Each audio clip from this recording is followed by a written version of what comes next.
Bonsoir Jean-Rémy Baudot. L'événement du jour, il se passe aux États-Unis avec le retour en bourse de General Motors. Oui, c'était l'événement car ce matin, ce fut à New York la plus grosse introduction en bourse de l'histoire, 23 milliards de dollars.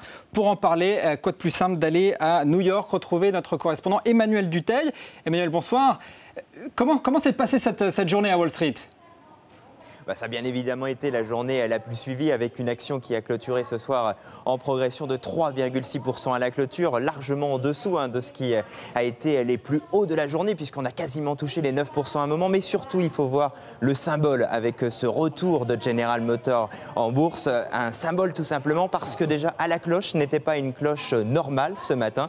C'était la cloche plus le klaxon d'une des voitures mythiques de General Motors, la Camaro.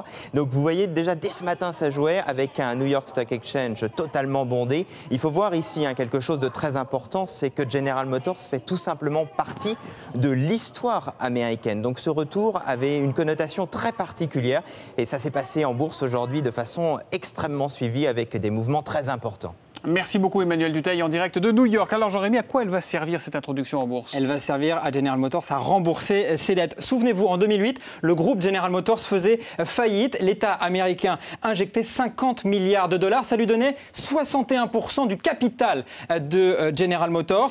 Mais avec cette introduction en bourse, l'État américain, il veut récupérer son argent. Et vous allez le voir, la participation de l'État passe de 61 à 33%. 28% du capital de General Motors est désormais en bourse. On peut désormais se l'échanger. La réalité aussi, c'est que le Trésor américain récupère un chèque de plus de 20 milliards de dollars. Comment on peut expliquer que cette boîte ait fait faillite en 2008 et qu'elle soit de nouveau florissante 2 ans après à peine ? Il n'y a pas de secret, ça s'appelle une restructuration qui a bien marché. Si GM fait un retour triomphal de cette manière, c'est que l'entreprise s'est restructurée. Imaginez, à chaque fois avant la restructuration, à chaque fois que General Motors vendait un véhicule, le groupe perdait près de 2000 dollars. 2000 dollars, quoi qu'il fasse, il perdait de l'argent à chaque fois qu'il vendait une voiture. Après avoir restructuré le groupe, il fait 3000 dollars de bénéfices. Ça paraît tellement simple de faire des bénéfices et pourtant, vous voyez, il a fallu beaucoup de licenciements. Près de 10 000 postes ont été... Des dizaines de milliers de personnes. Absolument, sur 10 000 postes ont été supprimés, des usines ont été fermées. GM a vendu certaines marques emblématiques comme Hummer ou encore Saab. Tous ces efforts ont permis en fait d'alléger les comptes de General Motors, une méthode plutôt choc, mais qui permet aujourd'hui à General Motors de revivre. On cite les quelques marques que garde General Motors: Chevrolet, Cadillac, Buick, GMC et Opel pour les voitures en Europe. L'écho en bref. On commence par l'Irlande, toujours au cœur des discussions. Une aide internationale de dizaines de milliards d'euros serait discutée actuellement à Dublin. Il s'agit de sauver les banques irlandaises dont l'endettement menace l'Europe tout entière. La Grèce, elle se met au régime sec pour réduire ses déficits. Athènes va vendre d'ici la fin de l'année plusieurs avions, plusieurs Airbus, mais aussi des participations dans des entreprises d'État, notamment dans l'un des principaux casinos du pays. Objectif, ramener le déficit grec à 7,4% du PIB l'an prochain.